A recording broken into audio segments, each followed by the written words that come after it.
Hi guys, I'm starting a new scratch build and it's going to take me quite a while to complete, so I'll probably continue working on a couple other projects along the way. But this is the New York Life Insurance Building.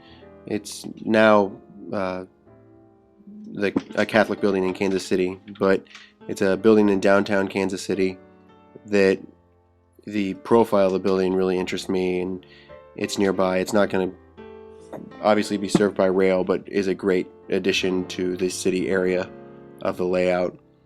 I've drafted it in SketchUp, and those are the draftings from SketchUp and the look around, and then printed it out in scale, and this is the paper mock-up of it to find out really if I wanted to do it.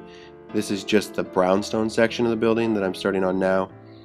The brownstone is going to be the most difficult section, so I'm just starting with it. What I decided to do was I'm going to work with evergreen strips and shapes, and then in order to really make it work for what I need to do, I've taken the picture here and put clear across the top, and then I'll go through and I can cut out all the window openings and whatnot, which is what I'm working on here. And once all the window openings and everything are cut out, then I can start applying the strips and whatnot over the top of the clear and just glue it to the clear. I can see through it, I can see my mock-up of the building behind it, and make sure everything lines up as I'm looking.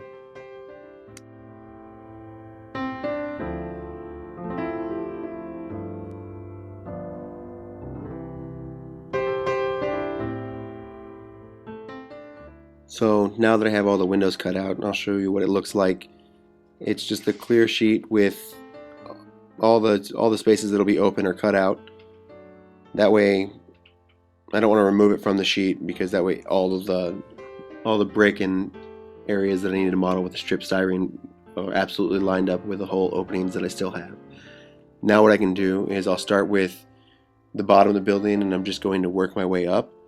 The first thing I'm going to do is put on the main stone look of the bottom of the building. It's about, I'm going to use 0.020 by 0.040 or 0.250 strip styrene, and about 4 feet in scale, and then I can put it across the bottom and just slowly work my way up from there.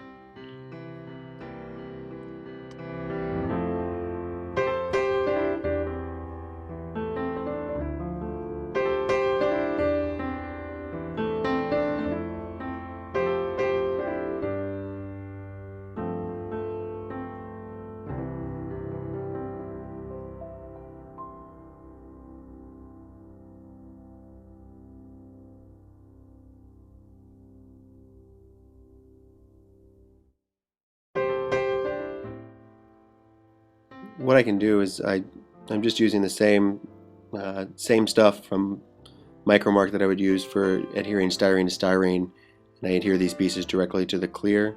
Next part I'm working on is a 0.020 by I think 0.156 that I'm going to use to frame out the door. The door of the building is actually recessed a few feet, so there's a nice stone entryway that I'll frame out there, and I can base everything that I work on from those 2 points.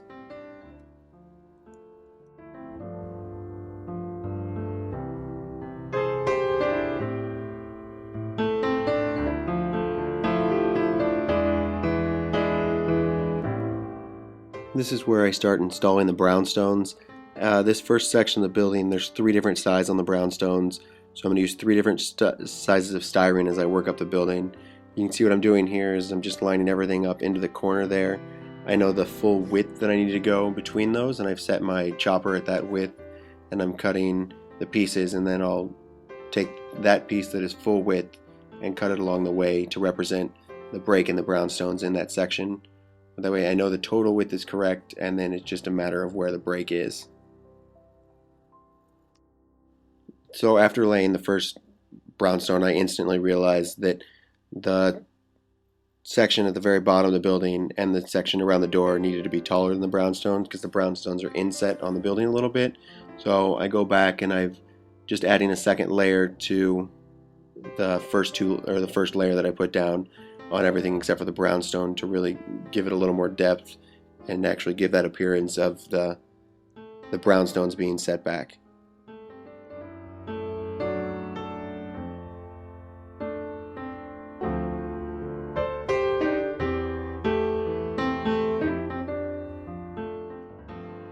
You can see here where I know the brownstones are the same height for at least 3 levels. I just go ahead and cut those pieces to that length, and I lay them all in place, and then make a vertical incision on it where I need to do the break in them, and just stagger the breaks as I go up.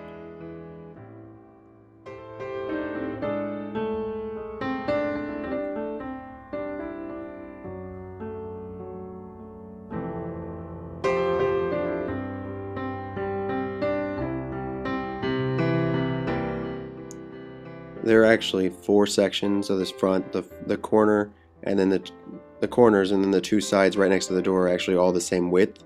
So I can start here, and I have this base marked on my chopper. I can go ahead and cut the parts for here too of the largest brownstone. And while I was at it, I went ahead and cut the parts for the corners as well. I went ahead and got started on the second section here before I go and get the next size out, which is a little bit smaller of a height of the strip styrene, and I just continue to work myself up. That way everything's square to the bottom of the building.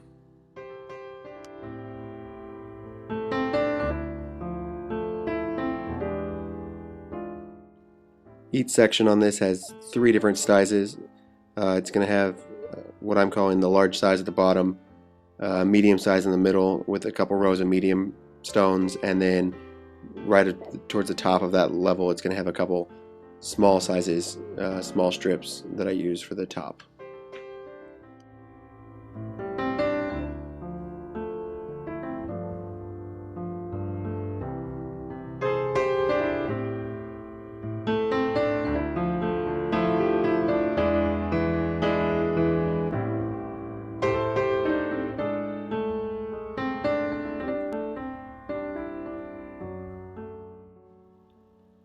After working on the first section and figuring out exactly how many rows of what size I was going to do and how it would fit in there, the other sections went together much faster because I already had the information I needed.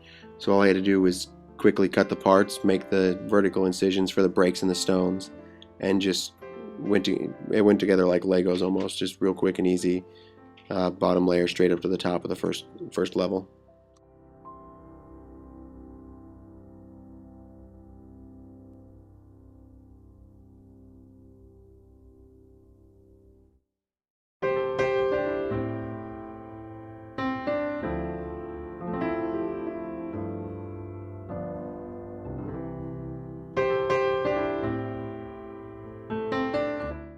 Once I had all of the stones in for the first level around the windows and whatnot, just over the windows is a solid line of stones all the way across the building. And for this, all I'm going to do is take the full strip of styrene, the full length, and apply it. And then after it's nice and glued on and set, I went back in with a knife and just made the incisions in it where the stones would not naturally break. For the large arch section over the doorway, what I ended up doing was taking .020 styrene, and I just started one side and I just set the arch all the way across the top. And then once I got the first layer was the most difficult, but after I got the first layer done, all I had to do was continue on, and I ended up doing 7 or 8 layers of it across there to give me a lot more width to it. The glass section of that window is actually recessed in on the same level as the door, but to give me that nice arch, I needed some sort of structure on the outside to hold that in place.